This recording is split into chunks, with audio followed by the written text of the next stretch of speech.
The air in the underground archive was stifling, thick with the scent of mold and dust that had settled over countless years of secrecy. I stepped cautiously down the narrow metal staircase, the echo of my boots on the concrete floor swallowed beneath the low drone of the storm that raged relentlessly above. Mara followed quietly, her sharp eyes scanning the dim rows of filing cabinets that stretched like tombstones into the shadows. This place was a mausoleum of forgotten truths, a repository of the city's darkest secrets buried beneath layers of bureaucracy and time.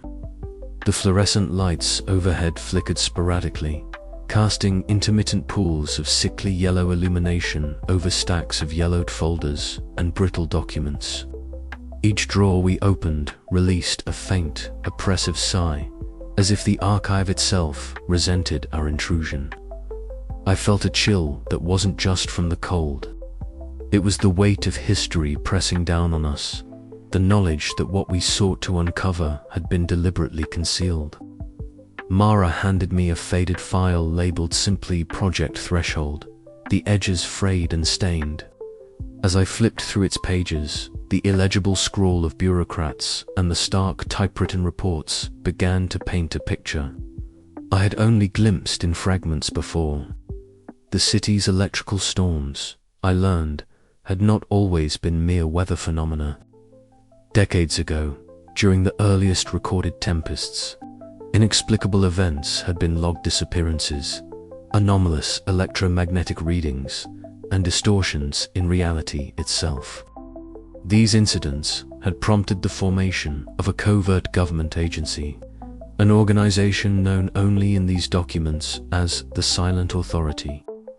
The Silent Authority's mandate was chilling in its clarity: to monitor, suppress, and if necessary, eliminate any knowledge or evidence of alternate dimensions intersecting with our own. The documents described a world where dimensions overlapped, fragile thresholds that could be breached by untrained minds or reckless technology. The agency employed surveillance drones, signal jammers, and psychological operations designed to keep the populace ignorant and compliant. As I digested this, a tremor of unease crept through me.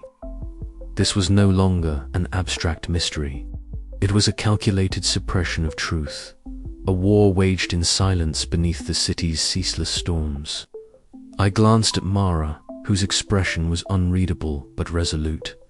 "They knew," she said softly, "all along. And they're still watching."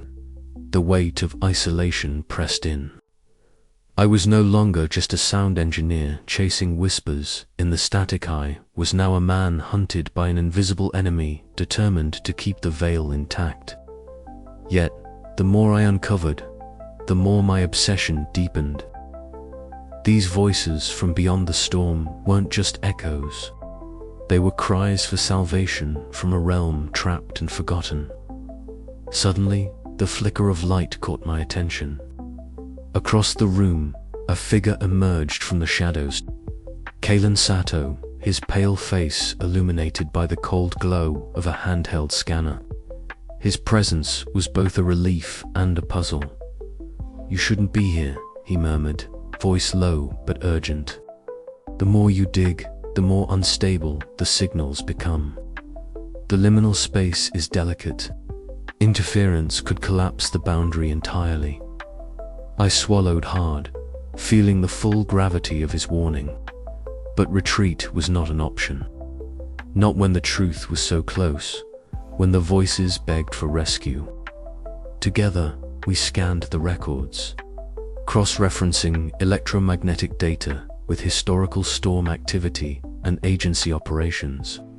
Patterns emerge, signatures of temporal overlaps, instances of data hauntings recorded in classified logs, and the unsettling realization that the Silent Authority's suppression extended beyond surveillance into active manipulation of reality itself.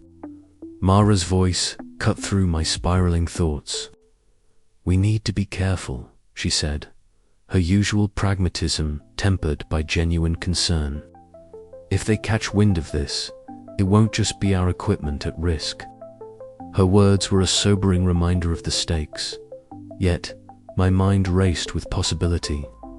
If these records were accurate, then the city was a nexus, a threshold point between worlds, buffered by the storms and the static that had become my obsession. Hours passed in the archive's oppressive stillness as we pieced together fragments of a history designed to be forgotten. Each revelation was a shard of light in the darkness, but also a step deeper into a labyrinth of deception and danger. As I closed the final file, the storm outside reached a crescendo, lightning fracturing the sky with jagged fury.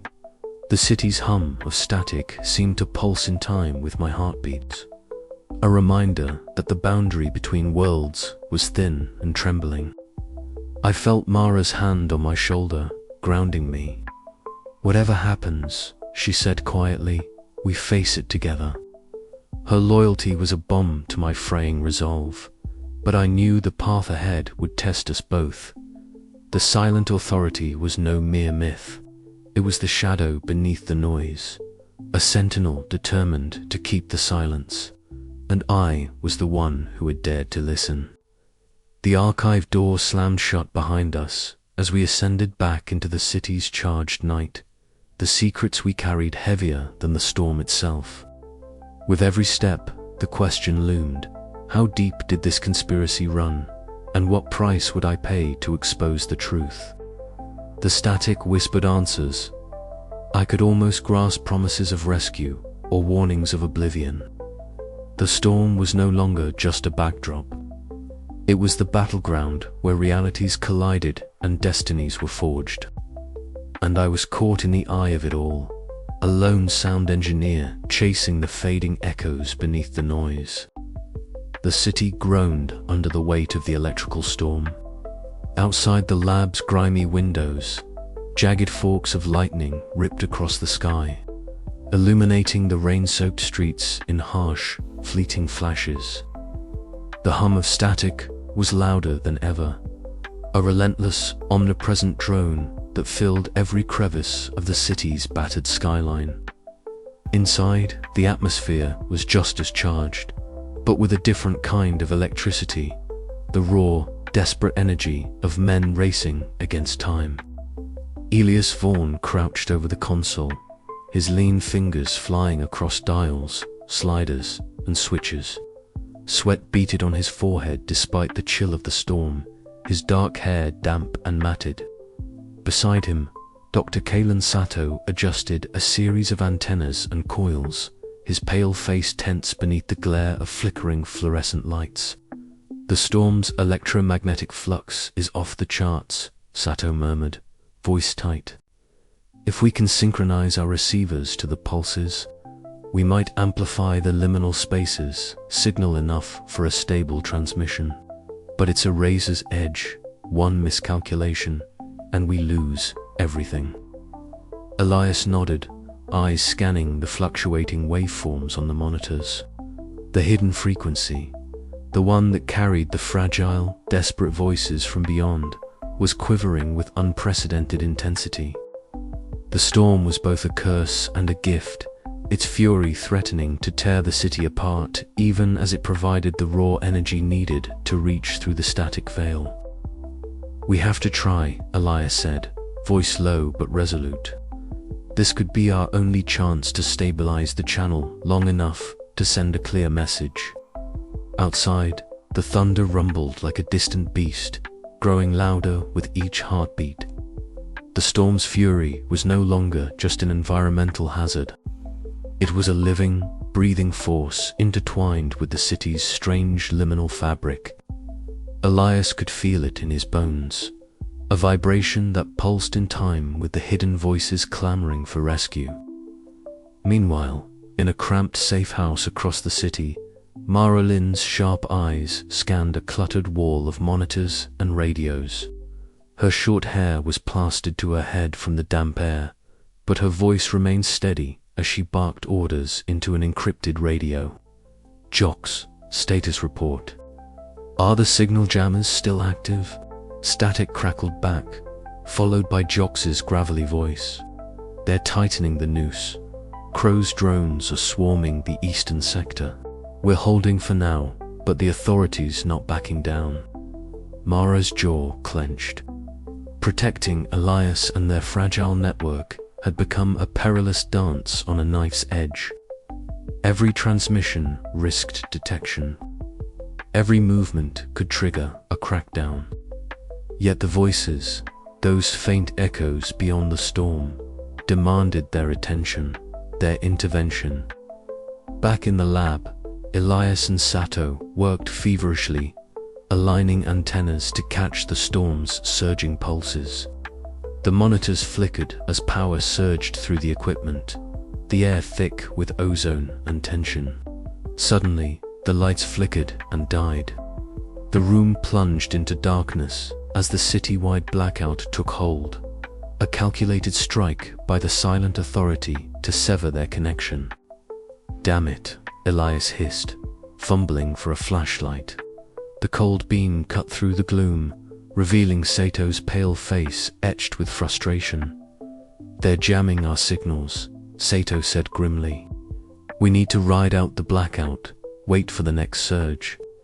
Elias's breath hitched as the storm's roar outside seemed to swell, filling the silence with a chaotic symphony.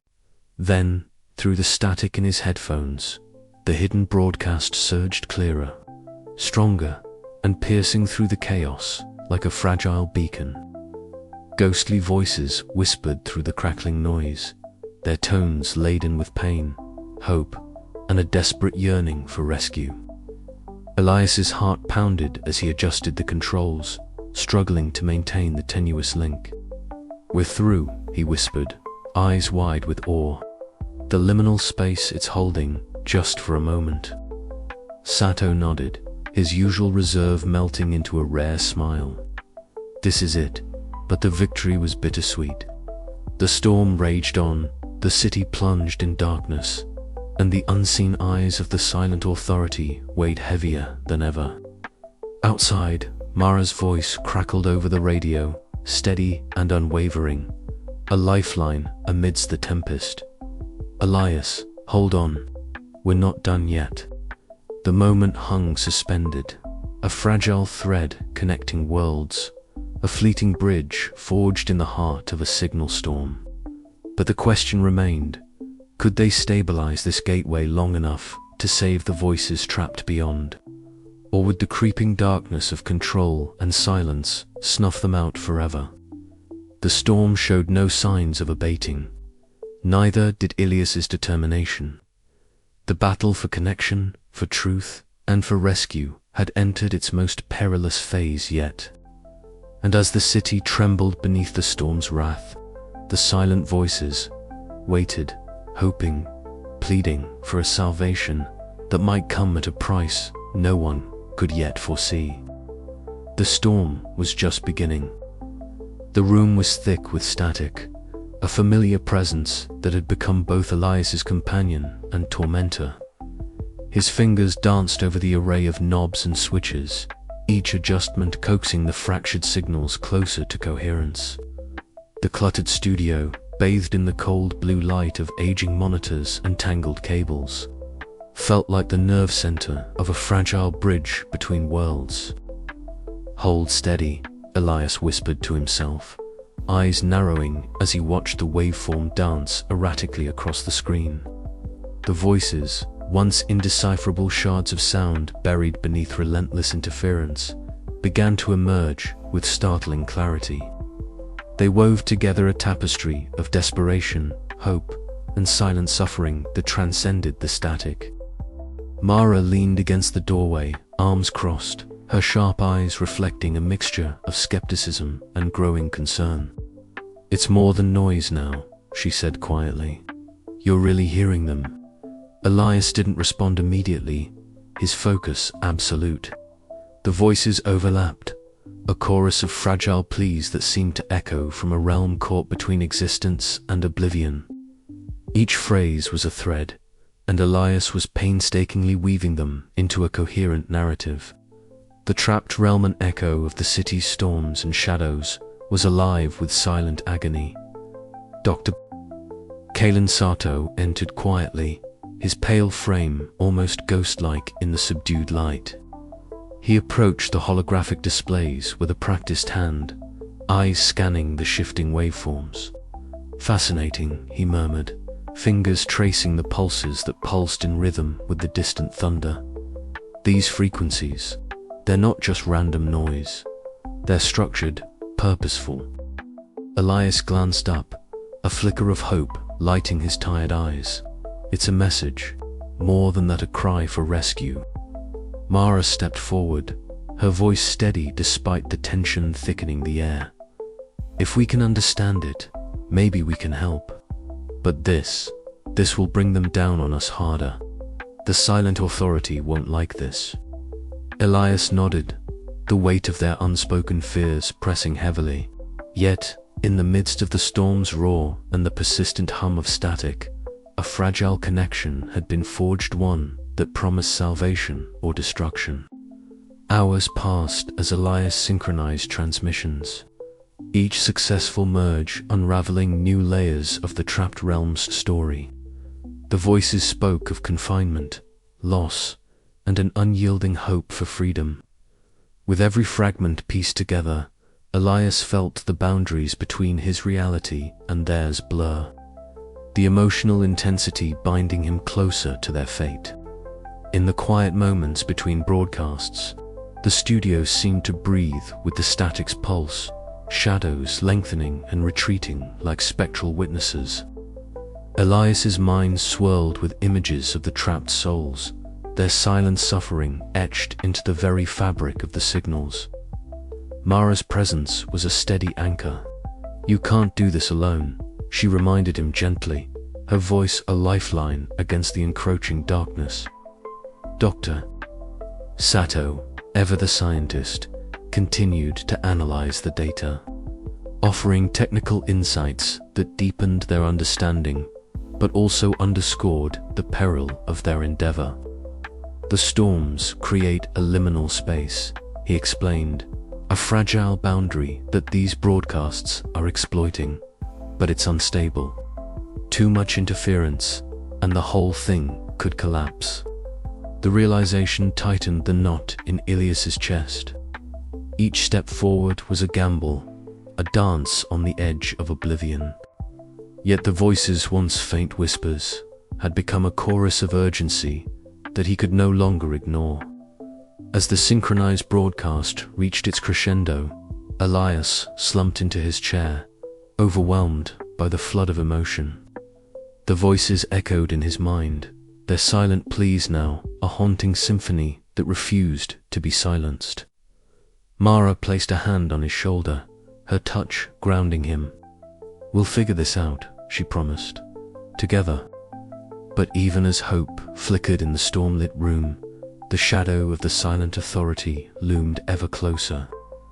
Their cold interference, a reminder that this fragile connection might be the city's last. And somewhere beyond the static, the voices were united, desperate and watching.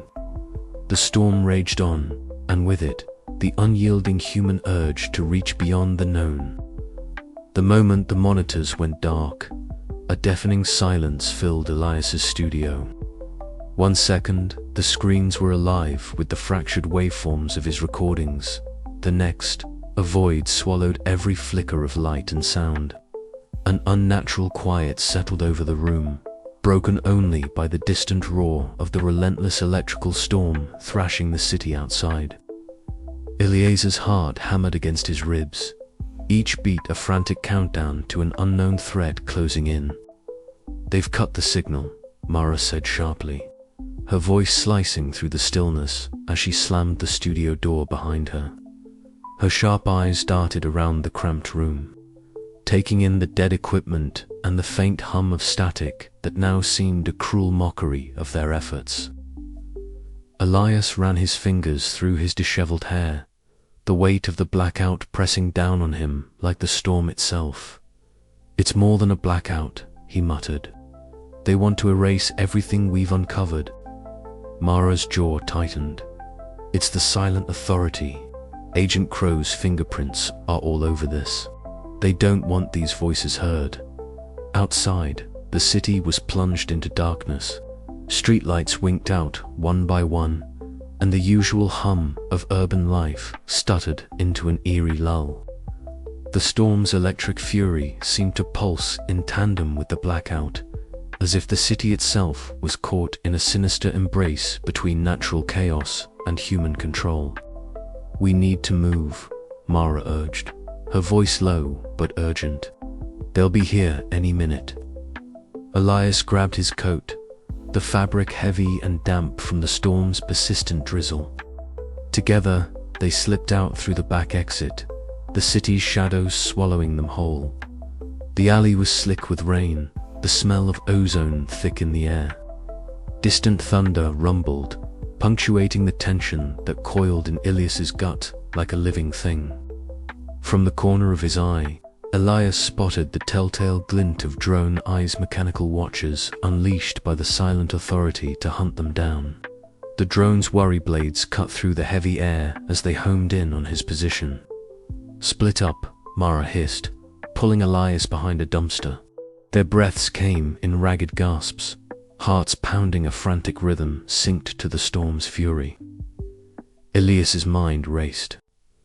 The blackout had been a calculated strike, designed not only to disrupt his work, but to isolate and intimidate him.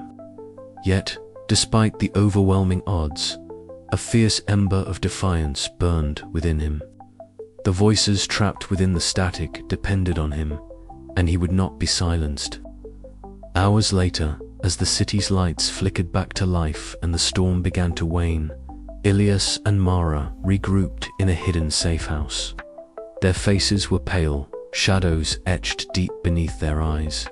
Yet beneath the exhaustion lay a hardened resolve. "This changes everything," Elias said quietly, staring out at the recovering skyline.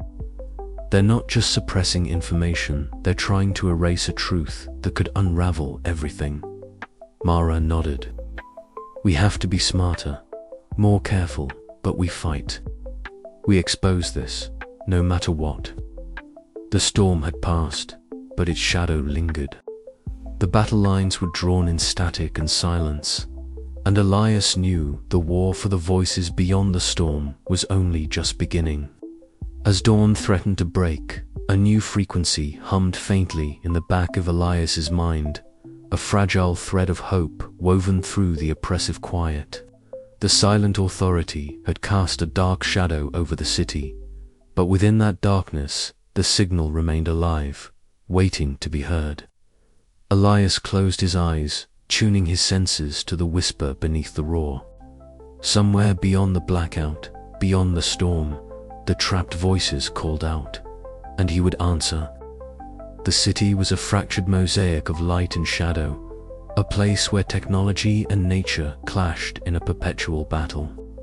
Tonight, the balance had been violently tipped. The sudden blackout was not just an attack on equipment, it was a message. The silent authority was watching, controlling, and silencing with ruthless precision. Elias and Mara's narrow escape was a testament to their resolve, but also a stark warning. The forces arrayed against them were vast and merciless. The studio, once a sanctuary of sound and discovery, was now a battleground scarred by the echoes of a war fought in frequencies and shadows. Yet, even as the city's pulse flickered uncertainly in the aftermath of the assault, Elias felt a strange kinship with the silence. It was not empty. It was charged with potential. The static held secrets, residual energy from the lost transmissions, and perhaps a pathway forward. Mara's steady presence grounded him, a beacon amid the chaos. Despite their differences, her skepticism, his obsession, they were bound by a shared purpose to uncover the truth hidden beneath layers of interference. Agent Crow's cold, mechanical voice haunted Ilias's thoughts. It was a symbol of the impersonal force that sought to control knowledge and suppress connection. But Elias was no longer just a passive listener. He was a participant in a larger struggle that transcended the boundaries of worlds. Inside the safe house, the air was thick with the smell of brewing coffee and quiet conversation. Plans were whispered, equipment repurposed, and alliances forged in the crucible of necessity. The fight against a silent authority was no longer just about survival, it was about reclaiming the right to hear the unheard. As the first light of dawn filtered through cracked windows, Elias felt the weight of his mission settle firmly on his shoulders. The storm had passed, but the real tempest was yet to come. And when it did, he would be ready to face the shadow that loomed over the city, and the voices caught within its static veil. The battle for connection, for truth, and for freedom was just beginning.